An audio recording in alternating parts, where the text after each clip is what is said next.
So the motor on the Super Auto is out. It is time to dive in, do the autopsy, figure out what killed it, and see if this block can be saved. So stick around.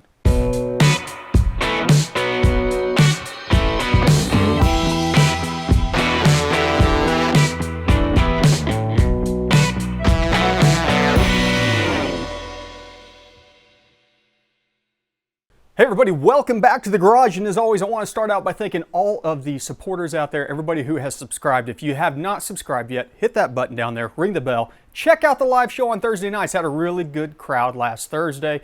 Would love to see some new faces out there with new questions, new answers, and so forth. Also check out the website, GoRopeGarage.com, and remember you can always get straight to our YouTube homepage by going to tuning101.com. It is the shortcut to get to all of the playlists of videos to get caught up on your tuning needs. Here it is. It was kind of a pain to get it out. I will tell you the only piece of advice that I have as far as getting one of these out is go ahead, once you start getting it lifted up, pull at least one of the motor mounts off. I've got the really long crank pulley on the front for the 10 rib Pro Charger setup, and so I had to actually kind of move it forward and turn it sideways to pull it out without removing the radiator. I may have still killed the radiator with one of the heads or the headers, but that's because I was kind of messing around with the engine mounts and just not paying attention. We have long tubes on the way, so whenever we get these headers off, we'll just drop it back in. Should go in pretty easy because we're also deleting the vacuum pump, which kind of got in the way a little bit. But as I said, without the headers, without the vacuum pump, and one of the engine mounts out, this thing will go right back in like a glove. We are waiting to get it on the engine stand. I don't have bolts. Mrs. Garage is out running some errands, and of course she's in the Jeep, so I don't have a way of getting bolts to mount to the engine stand. But in the meantime, I thought let's go ahead and jerk the spark plugs out, and we'll start over here on the number 1 cylinder, and let's see what the spark plugs look like, maybe give us an indication of what's going on with each cylinder.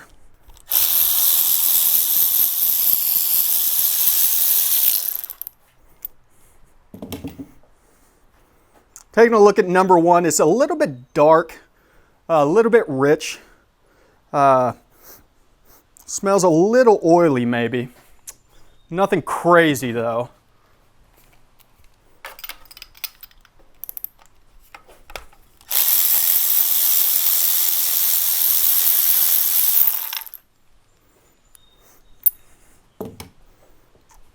Number 2 pretty much looks the same, a little bit foully.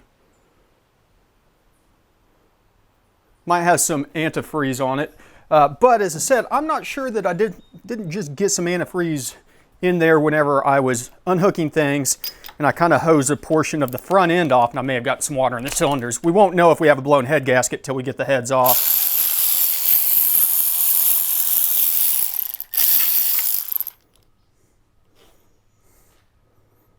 Number 5 looks pretty good. There's a little bit of soot on it, but not too bad.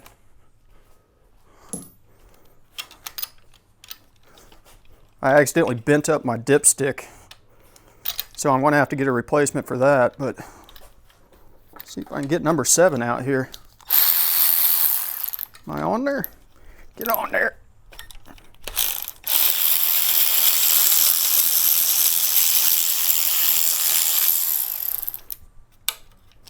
Let go. I tell you what, let me get my oil dipstick out of the way. I'll be right back. Wrong way.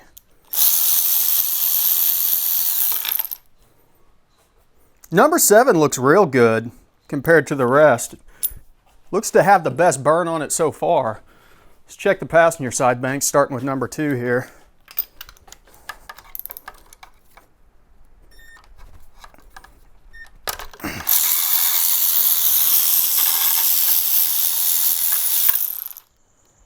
We got some oil on number 2. Look down on the threads there. So, but let me see if something would have gotten oil in on the spark plug hole. It doesn't look like it, so there might be an indicator on that one. It's really the first one. I guess number 1 looks like it may have had some oil on it too.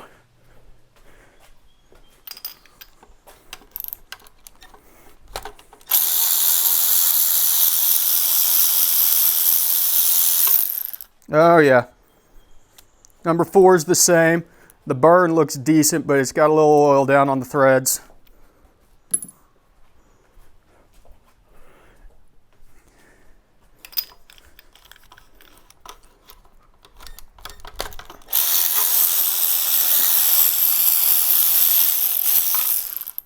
Yeah, same with number 6.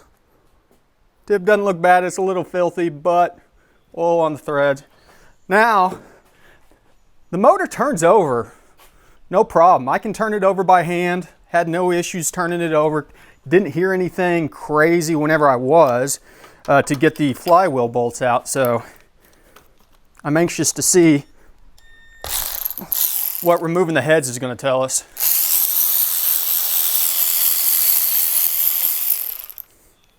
Yep.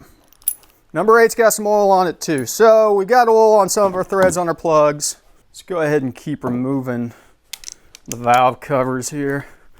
I kind of started on this one earlier. These valve covers don't want to come out while it's still in the motor. I mean, you probably can get them out while it's still in the engine bay, but it is tight on the back side.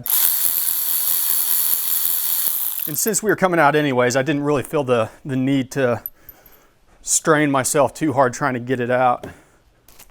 Make sure and get my bolt from my bolts there, or my bag for my bolts, because I had a couple on there last night on the ground and I couldn't remember what the hell they went to. Took me forever to remember that it was off the oil filter or the oil cooler block. No immediate signs of failure anywhere, at least as the top side of the head goes.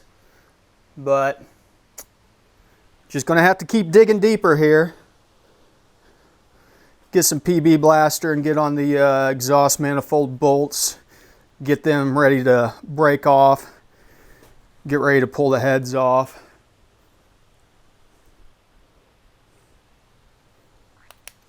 We are going to be going back in with upgraded springs and retainers on this setup as we're going through and pulling the lifters out and putting LS7 lifters in trays throughout the whole thing. Not doing a cam right now, just kind of short on funds buying the parts of the pistons, rods, things like that, all the other stuff that needs to be done to get this thing running again. But the idea behind it is whenever we get ready, all we'll have to do is swap over to a the non-VVT front cover, cam and gear, and we should be good as far as we'll have the correct springs, things like that already installed. So we are trying to think ahead.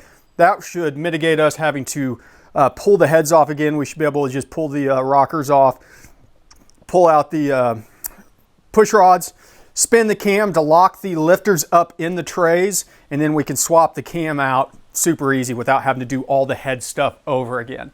So only have to go through one more set of gaskets, things like that. Anybody knows anything about drilling the corner bolts out on these? Supposedly there's some holes in here for 8mm corner bolts on the insides of the heads.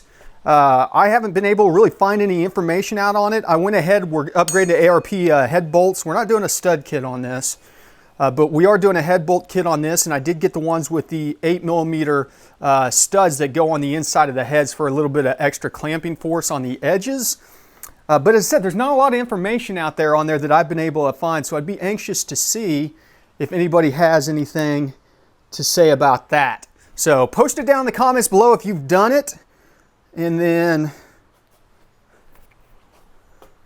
that is the biggest Allen wrench I've seen. Allen head bolt I've seen, so hopefully I've got one that'll fit in there to get the heads off.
Okay, so the Allen bolt down here on the end of this head, on the driver's side head, is a 13 metric. I've got a 12 and a 14. I don't have a 13, so I'll have to pick up a 13 to get that head off. But we've got this one.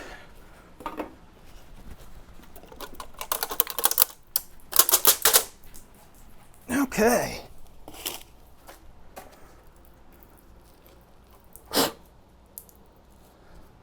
Be honest, this side doesn't look bad. Let me get in closer here. There's some schmutz, some sturf that fell in through the injector holes.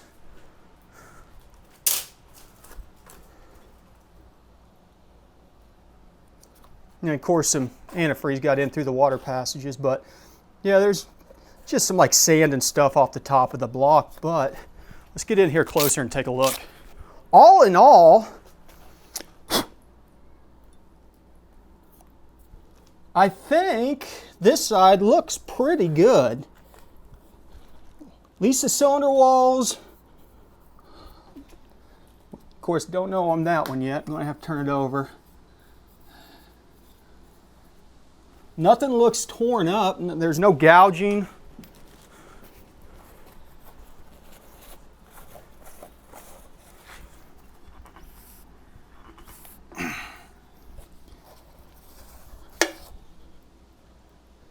Number 5 looks fine. Okay, so the driver, or the passenger side, I guess that'd be number 4. Number 4 looks fine. Passenger side looks good.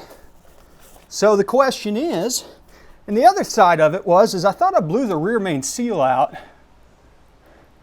Yeah, there's oil back here on the flex plate, quite a bit in fact. You can see, let me adjust the camera here. So you can see where there's some oil that's centrifuged out from the middle on here. And as I said, there was quite a bit of oil that was coming out through the inspection cover where you get in to get onto the teeth for the flex plate there. So I'm guessing that we may have toasted that rear main seal. Hopefully that was the pop that we heard. But so far so good. Top side looks all right on the passenger side. Cylinders don't look bad for 20,000 miles. You know, this has got 20,000 miles on there. There's a little bit of, I mean, and by little bit, I mean just a minimal amount of kind of heat buildup on there, but impressive. So we got the motor mounted onto the engine stand. I went and got some SAE Allens because yeah, apparently it's not a 13 because nobody has 13s. Let me see if I can get these open. So hopefully, maybe we found the one SAE bolt or whatever on here and it happens to be an Allen head one. Shop's getting a little bit cluttered. I need to start cleaning things up here soon.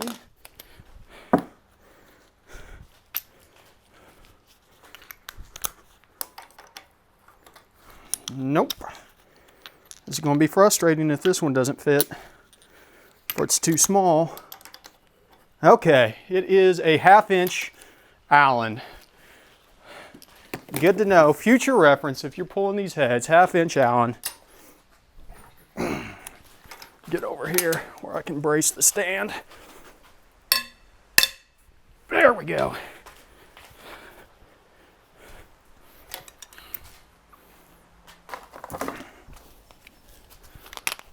Zipper with the old air gun.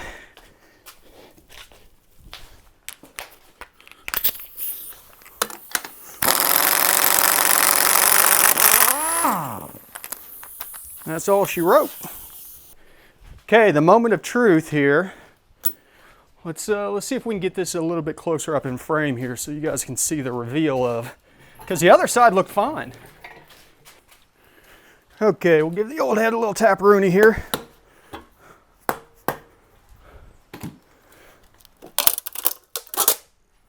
Okay.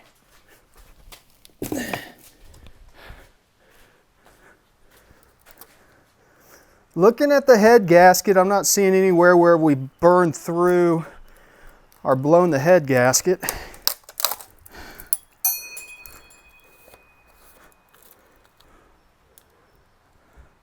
Side looks fine too. We lost our dowel.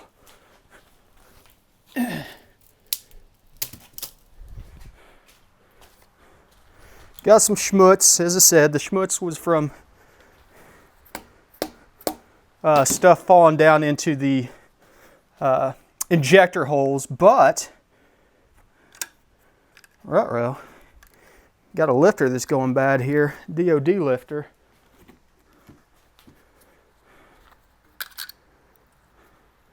She got a little wear on her, ate a little bit of the spring off there, but the pistons all look good. Wipe some of this crap out here.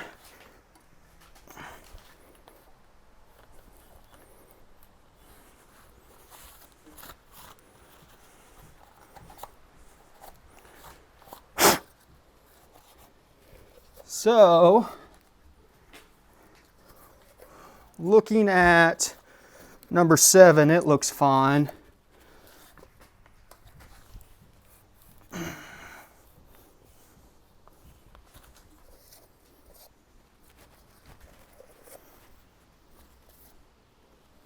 Yeah.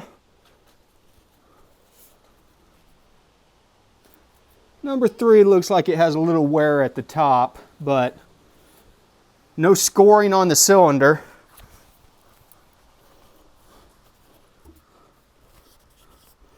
Number 1's kind of the same. No scoring on the cylinders can be seen. Everything looks nice and clean.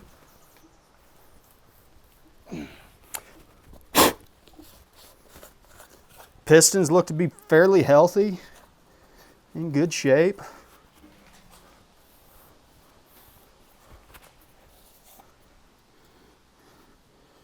Nothing on number 5. Grab a light.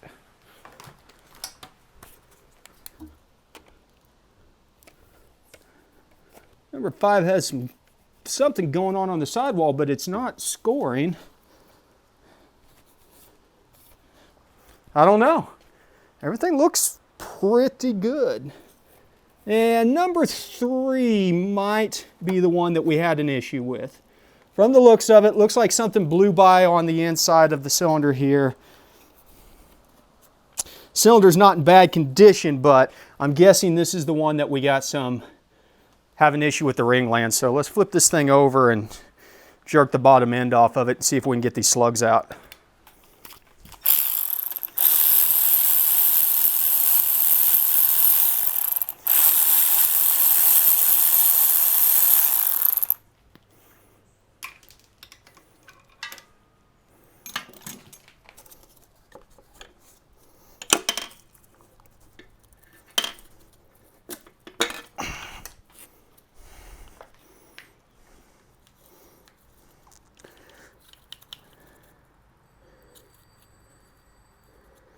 Well, she doesn't look bad.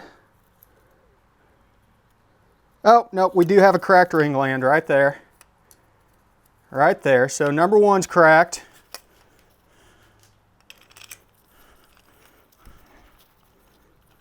We had a pretty good idea that number 3 might be. See about number 2.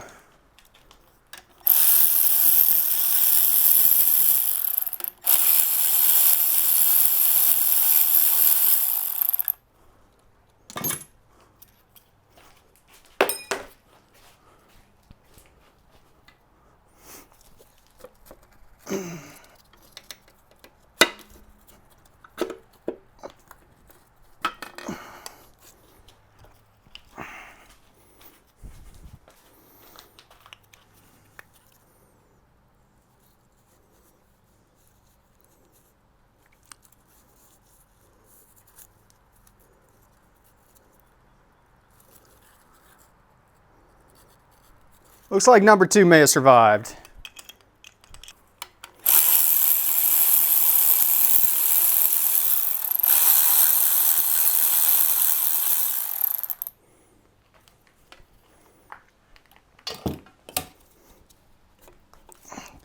Pretty sure this one's going to have a cracked ring gland on it. I'd be surprised if it didn't.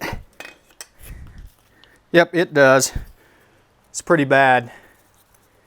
This one got destroyed in multiple spots, but everything held together on it.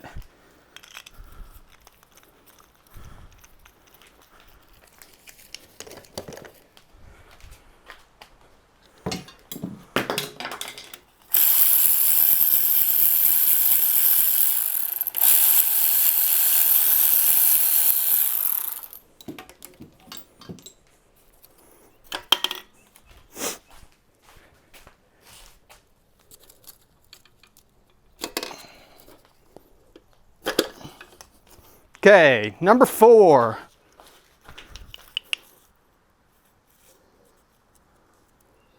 Number 4 looks all right. May have just been the driver's side bank that got nailed the hardest.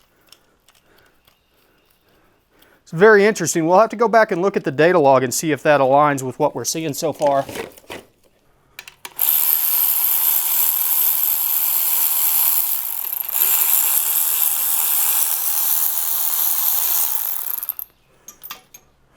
What do you think? Any bets on whether or not number 5's done in?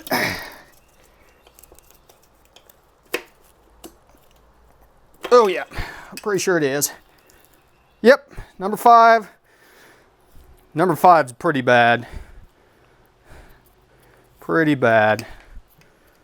I'm seeing a trend here. How about you?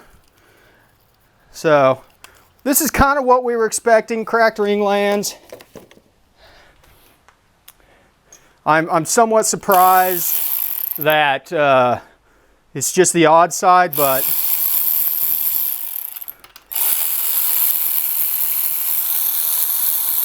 I'll be anxious to see what the data log looks like as far as comparing the EGTs from even to odd to see if odd was running hotter than the evens were. That might be an indication as to what was going on there.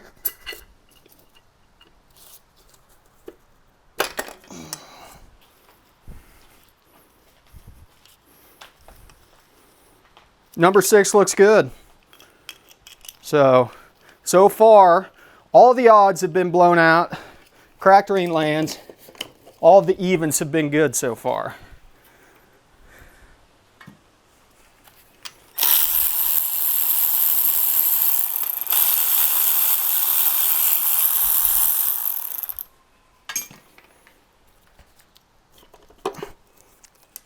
Okay, number 7. Let's see if we blew all the ring glands on the odd side. Sure acting like it.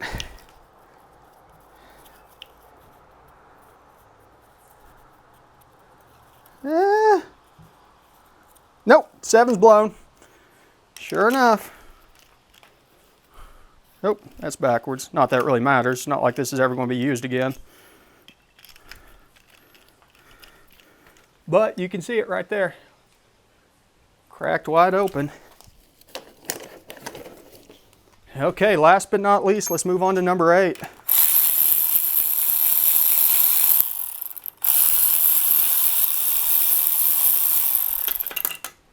Ouch. Luckily I got my steel-toed, whatever these little clogs are on. My steel-toed hippie boots. I'm going to have to remember to check for clearance on the oilers for these things too. Okay, number 8. Good to go. Okay. Well, very interesting. Very, very interesting. So there we have it. We cracked the ring glands on all of the driver's side pistons. I will be very interested to go back and look at the data log, see if the EGTs were running hotter on that side versus this side, which might give indication that maybe we had a methanol injection problem that led to that, or it could just be coincidence. Who knows?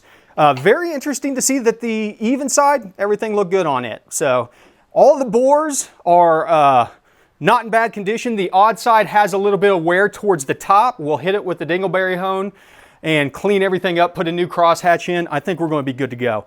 From what I'm seeing so far, we don't have any kind of scoring in the bores, so we don't have anything that a good quick hone job on this thing will not allow us to go ahead and just throw the new parts in and get to rocking and rolling. I've already started weighing those out, and in fact, I'm very surprised to see, or happy to see, I should say, that the diamond pistons are all within probably 1 gram of each other, and that's without the pins. And by the time the pins are factored in, we're talking about a ½ gram difference between all the pistons. I haven't gotten to the rods yet, so shouldn't be an issue getting that thing pretty much balanced out, thrown in. All the bearing surfaces on here, except for the one that I dripped some blood on somehow, looked good on the crank. Yeah, we should have this thing back together and ready to go into the motor very soon. We're waiting on a couple more parts. You know, we got to get the rings grinded down, get everything ready to rock and roll, but not that bad of a kill on this one. So very happy to see that we're going to be able to throw this thing back together. We'll be lowering the compression ratio from 11.5 to 1 down to 9.7 to 1. So we'll have a lot more stable platform to put boost into. We'll have some more room if we want to add some boost. And of course, we will then have forged pistons and rods in there. And as I said, these cranks are basically an LS3 crank, so they're good for, you know, 1,000 horsepower plus. People, the crank's about the last thing that's ever going to fail on these, so I'm not even worried about messing with the crank. I'm going to just leave her in there and let her ride. That being said, I've got to clean this huge mess of a garage up. I've got piles of absorb all everywhere and kind of get this thing organized so the wife can pull her Jeep back in.